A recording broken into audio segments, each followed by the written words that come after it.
Hello दोस्तों, नमस्कार। LP सरकारी जॉब चैनल पर आपका हार्दिक स्वागत और अभिनंदन करता हूं। ये सेशन कक्षा 6 हमारा इतिहास और नागरिक जीवन पाठ 10 पुष्य भूत वंश कक्षा 6 का ये सेशन इतिहास है। हमारा इतिहास और नागरिक जीवन से है। पाठ 10 पुष्य भूत वंश। पाठ का नाम है पुष्य भूत वंश। बहुविकल्पी प्रश्नों पे आ जाते हैं हम सीधा। इसमें जितने बहुविकल्पी प्रश्न बन सकते थे उन प्रश्नों को रखा हूँ। साथ में आपकी पाठ्य पुस्तक में जो अभ्यास दिया गया है उस अभ्यास को भी इसमें रखा हूँ। अभ्यास का हल भी करवाया गया है, बहुविकल्पी प्रश्न भी बना के उसको उत्तर दिए गए हैं। तो चलिए हम शुरुआत करते हैं बहुविकल्पी प्रश्नों से।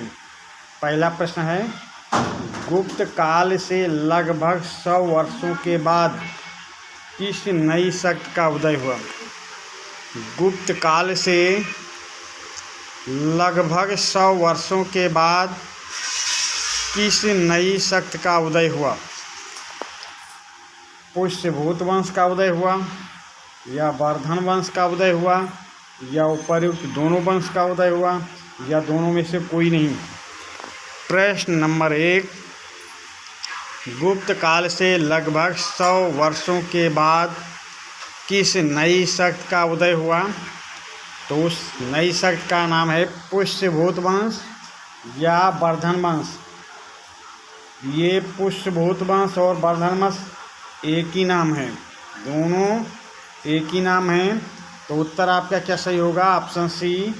प्रश्न नंबर 1 का ऑप्शन सी सही उत्तर होगा। चलते हैं भाई अगले प्रश्न पे। प्रश्न नंबर 2, वर्धन वंश की स्थापना किसने की थी? वर्धन वंश या पुष्य भूत वंश की स्थापना किसने की थी? प्रभाकर वर्धन ने की, या राजवर्धन ने की, या हर्षवर्धन ने की, या राजश्री ने की? वर्धन वंश की स्थापना किसने की थी? तो वर्धन वंश की स्थापना करने वाला कौन था? तो यहाँ पे ये समझ ले, प्रभाकर वर्धन वंश की स्थापना करता है और इसके 2 बेटे रहते हैं, राजवर्धन और हर्षवर्धन, और इसकी एक लड़की रहती है राजश्री। तो ये तीनों इनके पुत्र और पुत्रियां हैं। प्रश्न नंबर 2, वर्धन वंश की स्थापना किसने की? तो वर्धन वंश की स्थापना करने वाले थे प्रभाकर वर्धन। प्रश्न नंबर 2 का ऑप्शन ए सही उत्तर होगा। प्रश्न नंबर 3, हर्षवर्धन 16 वर्ष की आयु में गद्दी पर कब बैठा? प्रश्न नंबर 3, हर्षवर्धन 16 वर्ष की आयु में गद्दी पर कब बैठा? 606 ईस्वी में, 707 ईस्वी में, 808 ईस्वी में, या 909 ईस्वी में? प्रश्न नंबर 3, हर्षवर्धन 16 वर्ष की आयु में गद्दी पर कब बैठा? 606 ईस्वी में, 707 ईस्वी में, 808 ईस्वी में, या 909 ईस्वी में? प्रश्न नंबर 3, तो हर्षवर्धन 16 वर्ष की आयु में गद्दी पर बैठता है 606 ईस्वी में। भाई 606 ईस्वी में। प्रश्न नंबर 3 का ऑप्शन ए सही उत्तर होगा। प्रश्न नंबर 4 पे आ जाएं। ये प्रश्न नंबर 4 है भाई, हर्षवर्धन की प्रारंभिक राजधानी कौन सी थी? हर्षवर्धन की प्रारंभिक राजधानी कौन सी थी? थानेश्वर थी, या कन्नौज थी, या उज्जैन थी, या पाटलिपुत्र थी? प्रश्न नंबर 4, हर्षवर्धन की प्रारंभिक राजधानी कौन सी थी? थानेश्वर, कन्नौज, उज्जैन, या पाटलिपुत्र? तो प्रश्न नंबर 4, हर्षवर्धन की राजधानी थी, प्रारंभिक राजधानी पूछ रहा भाई। प्रारंभिक राजधानी इनकी 2 राजधानियाँ थीं, थानेश्वर और कन्नौज। पर ये प्रारंभिक राजधानी पूछ रहा, तो प्रारंभिक राजधानी थी थानेश्वर। प्रश्न नंबर 4 का ऑप्शन ए सही उत्तर होगा। हर्षवर्धन द्वारा रचित नाटक संस्कृत में नाटक कौन है? हर्षवर्धन द्वारा रचित संस्कृत में नाटक कौन सा है भाई? नागानंद हर्षवर्धन द्वारा रचित है, या रत्नावली हर्षवर्धन द्वारा रचित है, या प्रियदर्शिका हर्षवर्धन द्वारा रचित है, या उपरोक्त सभी हर्षवर्धन द्वारा रचित हैं। प्रश्न नंबर 5, हर्षवर्धन द्वारा रचित संस्कृत में नाटक कौन सा है? नागानंद, रत्नावली, प्रियदर्शिका या उपरोक्त सभी? प्रश्न नंबर 5, हर्षवर्धन द्वारा रचित संस्कृत में नाटक, तो हर्षवर्धन द्वारा रचित ये तीनों नाटक हैं, नागानंद, रत्नावली और प्रियदर्शिका, ये तीनों हर्षवर्धन द्वारा रचित हैं। तो आपका उत्तर क्या सही होगा? Option D. प्रश्न नंबर 5 का ऑप्शन डी सही उत्तर होगा, उपर्युक्त सभी। चलते हैं अगले प्रश्न पे। प्रश्न नंबर 6, हर्षवर्धन का दरबारी कवि कौन था? हर्षवर्धन का दरबारी कवि कौन था? कालिदास थे, या विशाख दत्त, या बाणभट्ट, या विष्णु शर्मा? हर्षवर्धन का दरबारी कवि कौन था? कालिदास, विशाख दत्त, बाणभट्ट या विष्णु शर्मा? प्रश्न नंबर 6, तो हर्षवर्धन का दरबारी कब थे? बाणभट्ट। प्रश्न नंबर 6 का ऑप्शन सी सही उत्तर होगा, हर्षवर्धन के दरबारी का बाणभट्ट थे। चलिए अगले प्रश्न पे चलते हैं। प्रश्न नंबर 7, प्रश्न नंबर 7, बाणभट्ट द्वारा रचित पुस्तक का नाम क्या है? बाणभट्ट द्वारा रचित पुस्तक का नाम क्या है? अभिज्ञान शाकुंतलम, मुद्रा राक्षस, पंचतंत्र या हर्षचरित? प्रश्न नंबर 7, बाणभट्ट द्वारा रचित पुस्तक का नाम क्या है? तो बाणभट्ट द्वारा रचित पुस्तक का नाम अभिज्ञान शाकुंतलम, मुद्रा राक्षस, पंचतंत्र या हर्षचरित? तो हर्षवर्धन द्वारा रचित पुस्तक का नाम है, बाणभट्ट द्वारा रचित पुस्तक का नाम है हर्षचरित। बाणभट्ट द्वारा रचित पुस्तक का नाम हर्षचरित है। अभिज्ञान शाकुंतलम कालिदास की पुस्तक का नाम है कालिदास। मुद्रा राक्षस की पुस्तक विशाख दत्त। विशाख दत्त। पंचतंत्र के रचयिता हैं विष्णु शर्मा। विष्णु शर्मा। और हर्षचरित के लेखक हैं बाणभट्ट। हर्षचरित के लेखक बाणभट्ट। तो प्रश्न नंबर 7 का सही उत्तर होगा ऑप्शन डी हर्षचरित। चलते हैं अगले प्रश्न पे भाई। प्रश्न नंबर 8, हर्ष के दरबार में कौन चीनी यात्री आया जो 15 वर्षों तक रहा?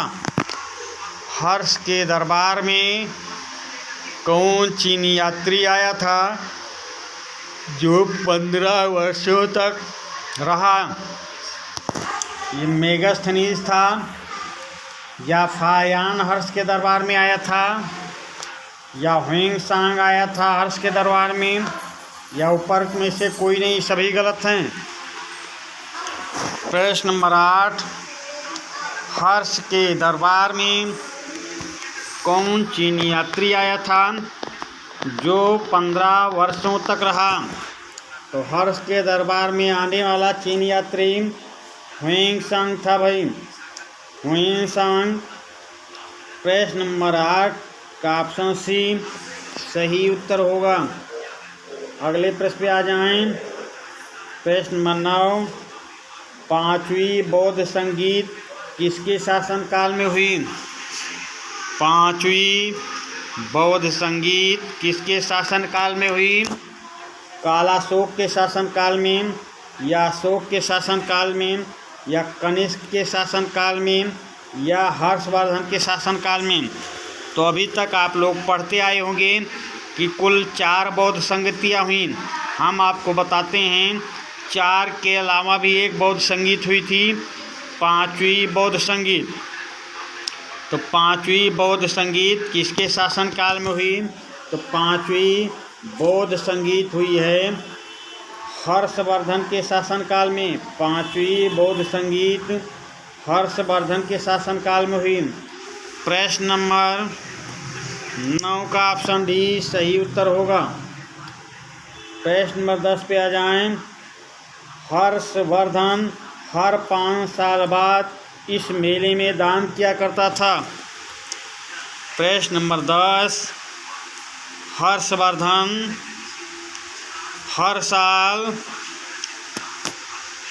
हर 5 साल बाद इस मेले में दान किया करता था। किस मेले में भाई? प्रयाग में दान करता था 5 वर्ष बाद, या लखनऊ में दान करता था 5 वर्ष बाद, या कानपुर में दान करता था 5 वर्ष बाद, या जौनपुर में दान करता था 5 वर्ष बाद। प्रश्न नंबर 10 हर्षवर्धन हर 5 साल बाद इस मेले में दान किया करता था। तो प्रयाग में, या लखनऊ में, या कानपुर में, या जौनपुर में? तो हर्षवर्धन हर 5 साल बाद प्रयाग के मेले में दान किया करता था। प्रश्न नंबर 10 का ऑप्शन ए सही उत्तर होगा। प्रश्न नंबर 11 पांचवी बौद्ध संगीत की अध्यक्षता किसने की? पांचवी बौद्ध संगीत की अध्यक्षता किसने की? महाकश्यप ने की पांचवी बौद्ध संगीत की अध्यक्षता, या मोगली पुत्र तिस ने की पांचवी बौद्ध संगीत की अध्यक्षता, या हुइनसांग ने की पांचवी बौद्ध संगीत की अध्यक्षता, या वसुमित्र ने की पांचवी बौद्ध संगीत की अध्यक्षता? प्रश्न नंबर 11 पांचवी बौद्ध संगीत की अध्यक्षता किसने की? तो पांचवी बौद्ध संगीत की अध्यक्षता करने वाले हुइनसांग थे। ये वही चीनी यात्री है जो हर्षवर्धन के शासनकाल में आया और 15 सालों तक भारत में रहा। तो प्रश्न नंबर 5 का ऑप्शन सी सही उत्तर होगा। प्रश्न नंबर 12 पे आ जाएं। हर्षवर्धन ने लगभग कितने साल तक शासन किया? हर्षवर्धन ने लगभग कितने साल तक शासन किया? 40 साल तक, 50 साल तक, 55 साल तक, या 60 साल तक? प्रश्न नंबर 12 हर्षवर्धन ने लगभग कितने साल तक शासन किया? 40 साल, 50 साल, 55 साल, या 60 साल? तो हर्षवर्धन लगभग शासन किया था 40 साल। प्रश्न नंबर 12 हर्षवर्धन ने लगभग कितने साल तक शासन किया? तो ऑप्शन ए सही होगा, 40 साल। चलते हैं अगले प्रश्न पे। प्रश्न नंबर 13 हर्षवर्धन के बड़े भाई का क्या नाम था? हर्षवर्धन के बड़े भाई का क्या नाम था? प्रभाकर वर्धन, राजवर्धन, राजवर्धन ऐसा लिखा जाएगा भाई, राजवर्धन, राज ऐसा लिखा जाएगा, राजवर्धन, या राजश्री भी, राजश्री वर्धन, तो राजश्री भी ऐसा ही लिखा जाएगा, श्री या उपरोक्त में से कोई नहीं। तो प्रश्न नंबर 13, हर्षवर्धन के बड़े भाई का क्या नाम था? तो हर्षवर्धन के बड़े भाई का नाम था राज्यवर्धन। हर्षवर्धन के बड़े भाई का नाम राज्यवर्धन था। प्रश्न नंबर 13 का ऑप्शन बी सही उत्तर होगा। अगले प्रश्न पे आ जाएं। प्रश्न नंबर 13 का ऑप्शन बी सही उत्तर होगा। प्रश्न नंबर 13 यहाँ पे नंबरिंग में 2 बार हो गया है, पर प्रश्न चेंज हैं। हर्षवर्धन के पिताजी का क्या नाम था? हर्षवर्धन के पिताजी का क्या नाम था? शशांक नाम था, प्रभाकर नाम था, राजवर्धन नाम था या राजश्रीवर्धन नाम था? प्रश्न नंबर 13, हर्षवर्धन के पिताजी का क्या नाम था? शशांक नाम था, प्रभाकर नाम था, राजवर्धन नाम था या राजश्रीवर्धन नाम था? तो प्रश्न नंबर 13, हर्षवर्धन के पिताजी का नाम था प्रभाकर वर्धन। हर्षवर्धन के पिताजी का नाम था प्रभाकर वर्धन। प्रश्न नंबर 13 का ऑप्शन बी सही उत्तर होगा। आपकी पाठ्य पुस्तक में जो अभ्यास दिया गया है उस अभ्यास का भी हल यहाँ पे प्रस्तुत किया जा रहा है। उस अभ्यास को देखें। अभ्यास में पहला प्रश्न है, हर्षवर्धन की बहन का क्या नाम था? हर्षवर्धन की बहन का क्या नाम था? तो उत्तर है हर्षवर्धन की बहन का नाम राजश्री था। राजश्री पहले बता दिया हूँ, राज कैसे रहेगा? इस तरह रहेगा, आधा जा या रहेगा। हर्षवर्धन की बहन का क्या नाम था? तो हर्षवर्धन की बहन का नाम राजश्री था। दूसरे प्रश्न पे आ जाएं। हर्षवर्धन की राजधानी कहाँ कहाँ थी? यानी एक से अधिक राजधानी आ रही होंगी। हर्षवर्धन की राजधानी कहाँ कहाँ थी? तो हर्षवर्धन की राजधानी थानेश्वर और कन्नौज थी। हर्षवर्धन की राजधानी थानेश्वर और कन्नौज थी। तो प्रश्न नंबर 2, हर्षवर्धन की राजधानी कहाँ थी? हर्षवर्धन की राजधानी थानेश्वर और कन्नौज थी। प्रश्न नंबर 3, ह्वेन-सांग ने हर्षवर्धन के विषय में क्या लिखा? ह्वेन-सांग ने हर्षवर्धन के विषय में क्या लिखा? तो हर्षवर्धन दानी था, शिक्षा का आश्रयदाता था और बौद्ध धर्म में उसकी आस्था थी। प्रश्न नंबर 3, ह्वेन-सांग ने हर्षवर्धन के विषय में क्या लिखा? तो वो ह्वेन-सांग ने हर्षवर्धन के विषय में लिखा है, हर्षवर्धन दानी था, शिक्षा का आश्रयदाता था और बौद्ध धर्म में उसकी आस्था थी। अब प्रश्न नंबर 4 देख लें। निम्नलिखित प्रश्नों का उत्तर दो। निम्नलिखित प्रश्नों का उत्तर 2 वाक्यों में दो भाई। 2 वाक्य लिखा गया है। प्रश्न नंबर 4, निम्नलिखित का उत्तर 2 वाक्यों में दीजिए। हर्षवर्धन और बौद्ध धर्म। हर्षवर्धन और बौद्ध धर्म। तो हर्षवर्धन बौद्ध धर्म का अनुयायी था, एक वाक्य। दूसरा, 5वीं बौद्ध संगीत हर्षवर्धन के शासनकाल में हुई, दूसरा वाक्य। हर्षवर्धन और बौद्ध धर्म के संबंध में, हर्षवर्धन बौद्ध धर्म का अनुयायी था, 5वीं बौद्ध संगीत हर्षवर्धन के शासनकाल में हुई। दूसरा देखें, शिक्षा के संरक्षक के रूप में हर्षवर्धन। शिक्षा के संरक्षक के रूप में हर्षवर्धन 2 वाक्य में लिखना है। तो हर्षवर्धन ने नालंदा विश्वविद्यालय को संरक्षण दिया। हर्षवर्धन ने नालंदा विश्वविद्यालय को संरक्षण दिया। हर्षवर्धन ने संस्कृत में 3 पुस्तकें लिखी। हर्षवर्धन ने संस्कृत में 3 पुस्तकें लिखी। शिक्षा के संरक्षक के रूप में हर्षवर्धन। पहला वाक्य, हर्षवर्धन ने नालंदा विश्वविद्यालय को संरक्षण दिया। दूसरा वाक्य, हर्षवर्धन ने संस्कृत में 3 पुस्तकें लिखी। प्रश्न 5 पे आ जाएं। सत्य और असत्य बताइए। सत्य और असत्य बताइए। चलिए भाई देखते हैं सत्य और असत्य। हर्षकालीन इतिहास जानने का मुख्य स्रोत चीनी यात्री फाहियान का विवरण है। हर्षकालीन इतिहास जानने का मुख्य स्रोत चीनी यात्री फाहियान है। ये असत्य है भाई, ह्वेनसांग है, ह्वेनसांग, फाहियान नहीं है। हर्षकालीन इतिहास जानने का मुख्य स्रोत चीनी यात्री फाहियान नहीं, ह्वेनसांग है। तो ये असत्य है भाई। फिर हर्ष के दरबारी कौन थे? हर्ष के दरबारी कब का नाम बाणभट्ट थे। हर्ष के दरबारी बाणभट्ट थे। या हर्ष के दरबारी कब का नाम बाणभट्ट था? सही है या गलत? तो हर्ष के दरबारी कब का नाम बाणभट्ट था। सही है भाई, सही है। हर्ष की राजधानी कन्नौज थी। तो हर्ष की राजधानी कन्नौज थी, ये भी सही है। हर्ष की राजधानी कन्नौज थी।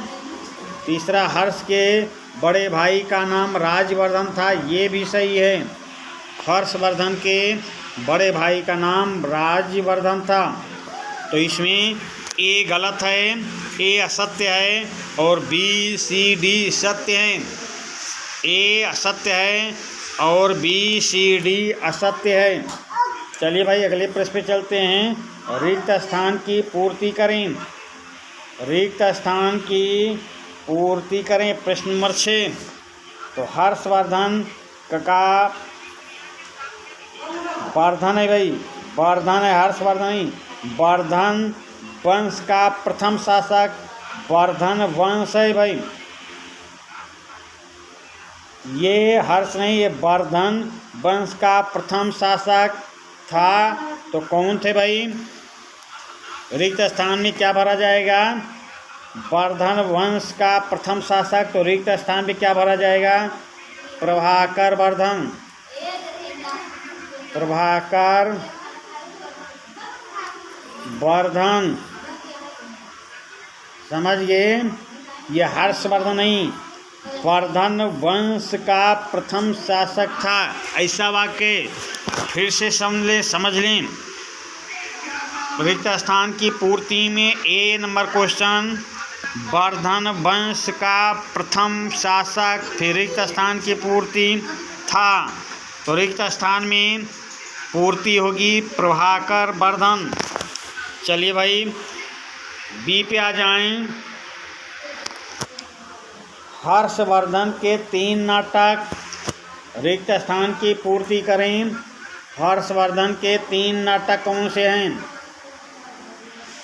हर्षवर्धन के, तो यहाँ पे और रिक्त स्थान बनाना पड़ेगा। तो यहाँ पे है नागानंद, रत्नावली और प्रियदर्शिका। हर्ष के 3 नाटक नागानंद, रत्नावली और प्रियदर्शिका। ये 3 जहाँ लिखा है उसके आगे भी रिक्त स्थान कर लेना, उसमें भरा जाएगा प्रियदर्शिका। तो हर्ष के 3 नाटक कौन हैं? नागानंद, रत्नावली और प्रियदर्शिका। हर्ष चरित के लेखक कौन है भाई? हर्ष चरित के लेखक खाली स्थान हैं। कौन है हर्ष चरित के लेखक? तो हर्ष चरित के लेखक बाणभट्ट थे। हर्ष चरित के लेखक बाणभट्ट। प्रश्न नंबर सी में बाणभट्ट रिक्त स्थान की पूर्ति होगी बाणभट्ट। चलिए भाई अगले प्रश्न पे आ जाएं। हर्षवर्धन की मृत्यु खाली स्थान ईस्वी में हुई। हर्षवर्धन के मृत्यु फिर रिक्त स्थान ईस्वी में हुई। तो मृत्यु कब हुई है? तो 647 ईस्वी में, 647 ईस्वी में हर्षवर्धन की मृत्यु 647 ईस्वी में हुई। इसी के साथ इस सेशन का हम समापन करेंगे। तो ये कक्षा 6 का पाठ 10वां था। तो चलिए भाई इसमें जो बहुविकल्पी प्रश्न बन सकते थे वो प्रश्न रखा। आपकी पाठ पुस्तक में जो अभ्यास दिया गया है उसका उत्तर देने का कोशिश किया हूँ। तो साथ में आप लोग अपने दोस्तों के पास शेयर करें, चैनल को सब्सक्राइब करें और करवाएं। और जो पहली बार सेशन को देख रहे हैं वो चैनल को सब्सक्राइब अवश्य कर लें, क्योंकि इस चैनल पर कक्षा 6 से लेकर कक्षा 10 तक सामाजिक विज्ञान का कोर्स पूरा कराया जा रहा है। बाद में इसी चैनल पर कक्षा 11 और 12 का इतिहास और नागरिक शास्त्र का कोर्स पूरा करवाया जाएगा। इसी चैनल पर आपकी नौकरी के लिए कंपटीशन की तैयारी करवाई जाएगी। तो चलिए भाई, अब इसी के साथ हम इस सेशन का समापन करते हैं। धन्यवाद।